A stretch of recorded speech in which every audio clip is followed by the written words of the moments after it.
Have you ever stood up too fast and felt your knee wobble? Just for a second. Just enough to scare you.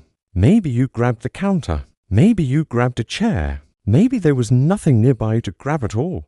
And for one heart-pounding moment, you weren't sure if you were going to stay on your feet. That little wobble isn't just getting older. It's your body sending you a message we're going to listen to today. By the end of this video, you'll know 5 simple knee exercises. No gym, no equipment, no complicated routines. Just you, a sturdy chair, and a few minutes a day. Let's get started. Why this matters. Let's slow down for a moment and talk about why this really matters. As we get older, our knees change.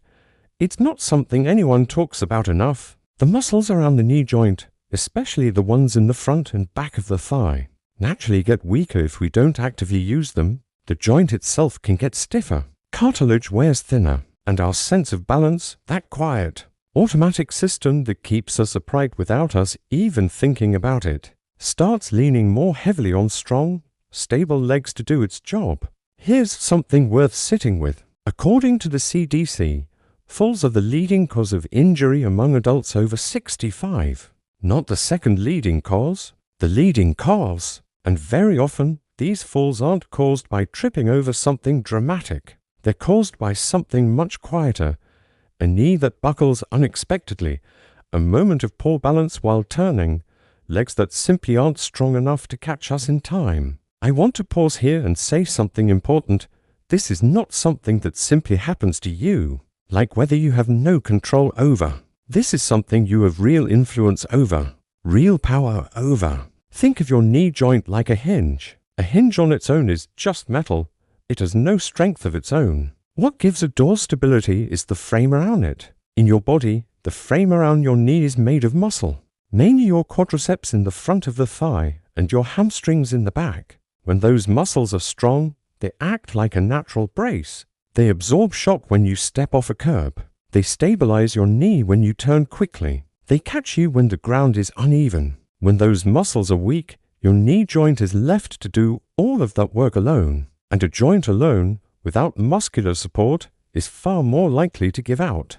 That's often the real, hidden cause behind a stumble or a fall. The good news, and this is genuinely good news, is backed by well-established guidance. Both the Mayo Clinic and the National Institute on Aging point to the same simple truth.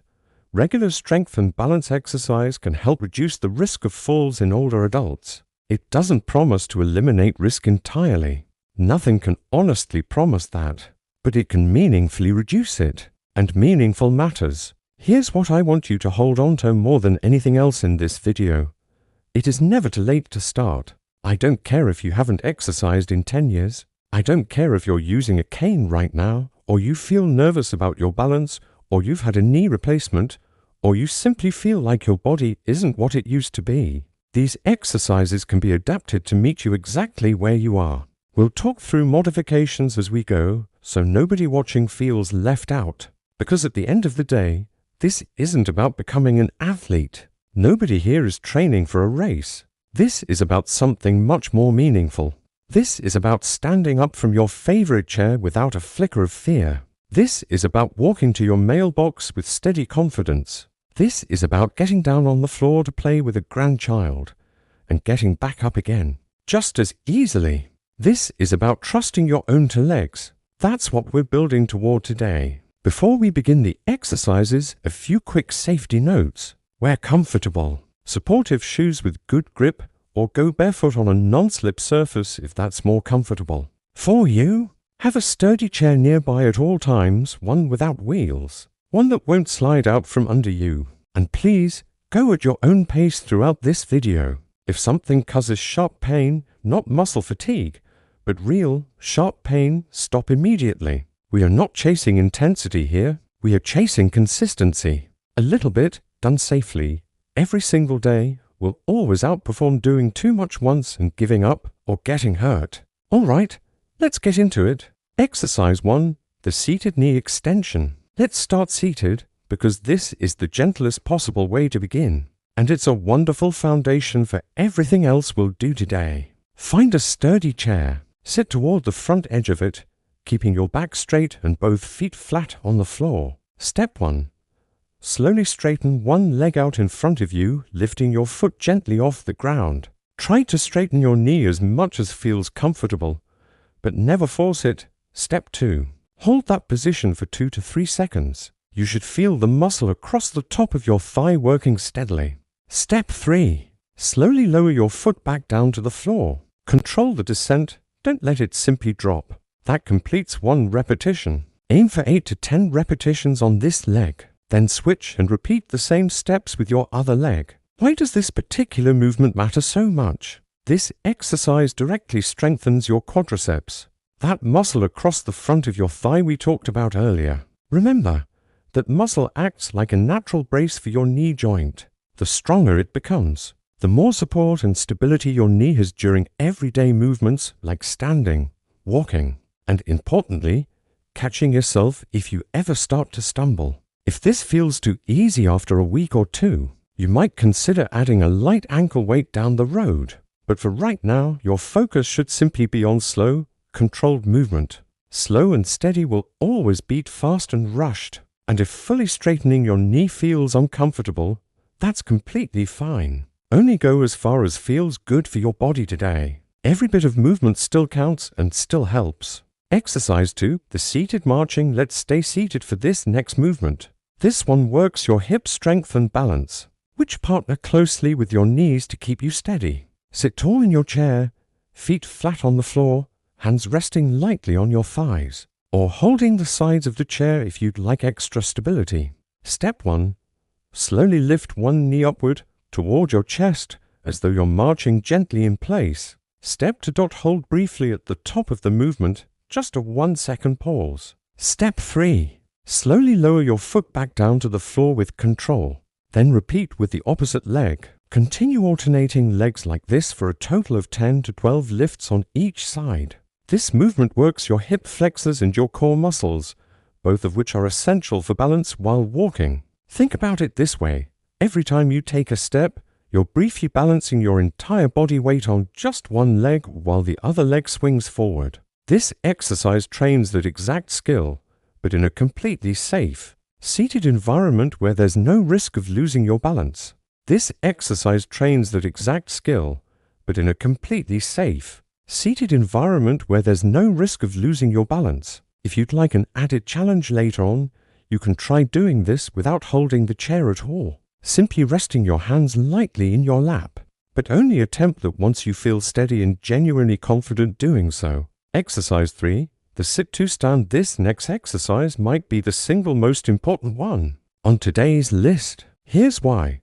It directly mirrors a movement you already perform dozens of times every single day. Standing up from a seated position. Think about how often this happens. Getting up from a chair, rising from the couch, climbing out of a car seat, standing up from the toilet. If this exact movement is strong, smooth, and controlled, an enormous portion of your daily life instantly becomes safer. Here's exactly how to do it. Sit toward the front edge of a sturdy chair, feet flat on the floor, spaced about shoulder width apart.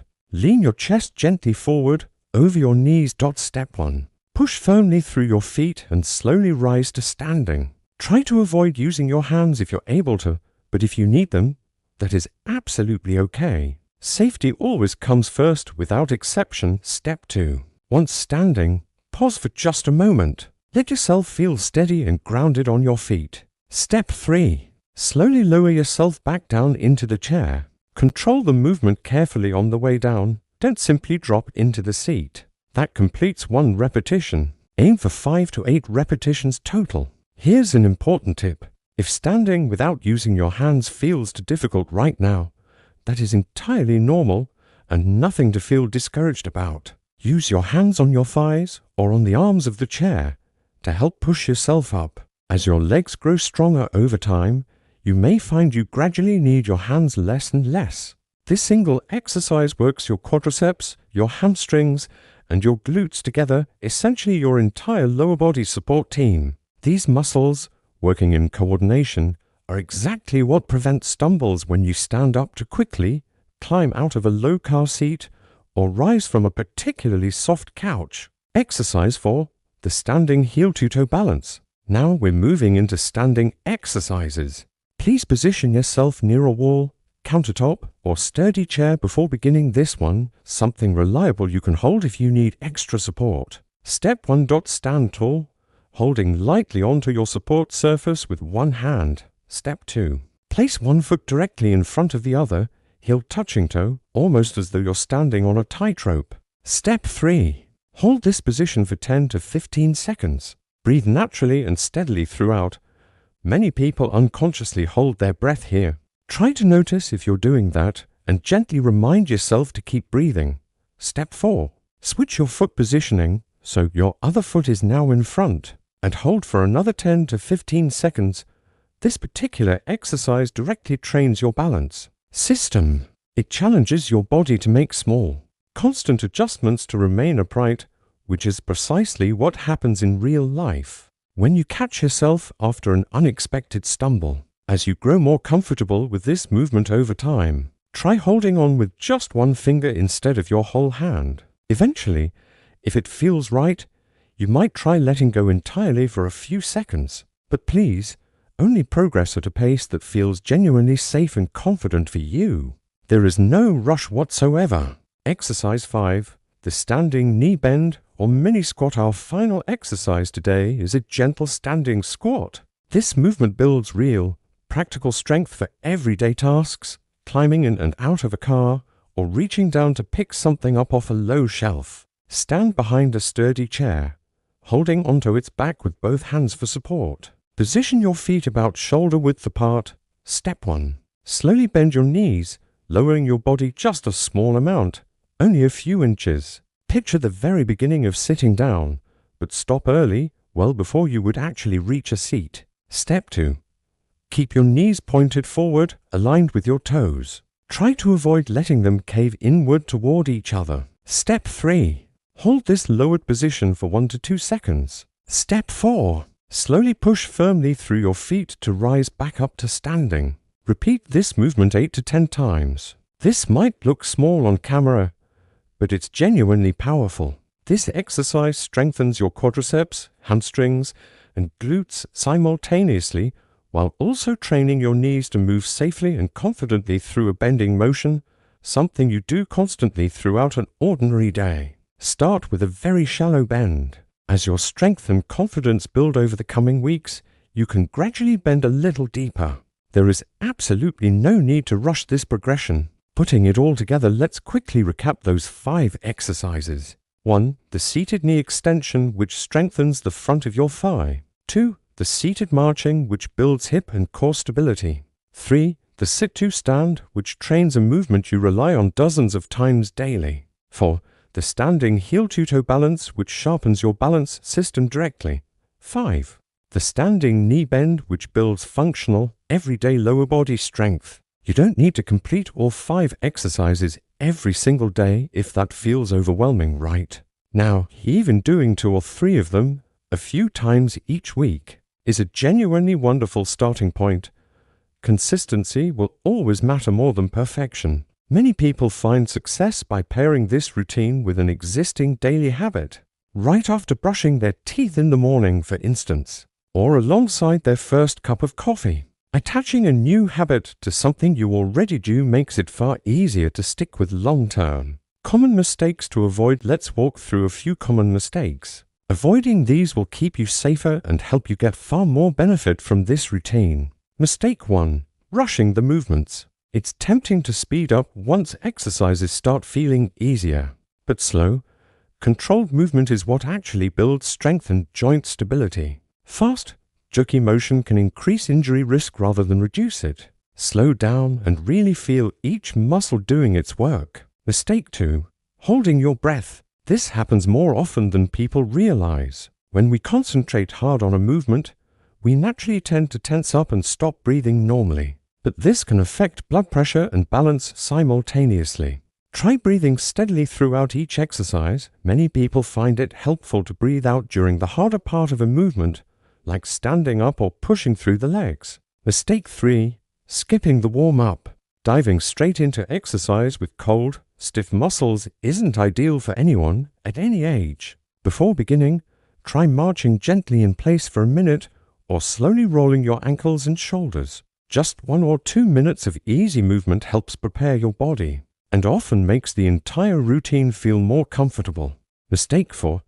Doing too much too soon. I completely understand wanting fast results, but your body needs time to adapt safely. Jumping from doing nothing straight to 50 repetitions of every exercise dramatically increases your risk of soreness, discouragement, or injury. Start small. Even 3 to 5 repetitions is a completely valid beginning. You can always build gradually from there. Mistake 5. Ignoring pain signals. There's an important difference between normal muscle fatigue, that familiar working hard feeling, and sharp, shooting pain. Fatigue is expected and normal. Sharp pain is not and should never be pushed through. If you experience that kind of pain, stop the exercise immediately and speak with your doctor or a physical therapist about what you're feeling. Mistake 6. Skipping needed support. Some people feel a little embarrassed holding onto a chair or wall during exercise. Please don't be. Using support isn't a weakness, it's wisdom in action. As your strength and balance genuinely improve over time, you'll naturally need less support. There's no prize whatsoever for skipping it too early. Mistake 7. Practicing on unstable surfaces. Always perform these exercises on a firm, flat surface, never on a soft rug or a wobbly mat. And always double-check that your chair is sturdy and free of wheels before you begin any seated exercise. Avoiding these 7 simple mistakes will make your entire practice noticeably safer and far more effective over time. Let's bring everything together. We talked about why knee strength and balance matter so deeply as we age, because building both can meaningfully help reduce fall risk, and falls remain one of the greatest threats to independence for older adults. We walked through 5 simple exercises: the seated knee extension, the seated marching, the sit-to-stand, the standing heel-to-toe balance, and the standing knee bend. And we covered common mistakes to steer clear of: rushing movements, holding your breath, skipping warm-ups, doing too much too soon, ignoring pain, skipping helpful support, and exercising on unstable surfaces. Here is my challenge for you today. Choose just one of these 5 exercises, just one, and try it today, not next week, not whenever I find more time. Today. Small, consistent steps are how lasting change actually happens. You don't need to be perfect at this. You simply need to begin. If this video helped you in any way, please give it a thumbs up. It genuinely helps this video reach other people who need this same information. And if you'd like more videos like this one, covering safe exercise routines, healthy aging tips, and practical strategies for staying independent, please subscribe to the channel and turn on notifications so you never miss the next one. I'd also love to hear directly from you. Leave a comment below and tell me which exercise you're planning to start with first. I genuinely read every single comment. Thank you so much for spending this time with me today. Taking care of your body at any age and at any stage is one of the most meaningful things you can do for yourself. I'm proud of you for showing up and learning something new today. Take good care of yourself, and I'll see you in the next video.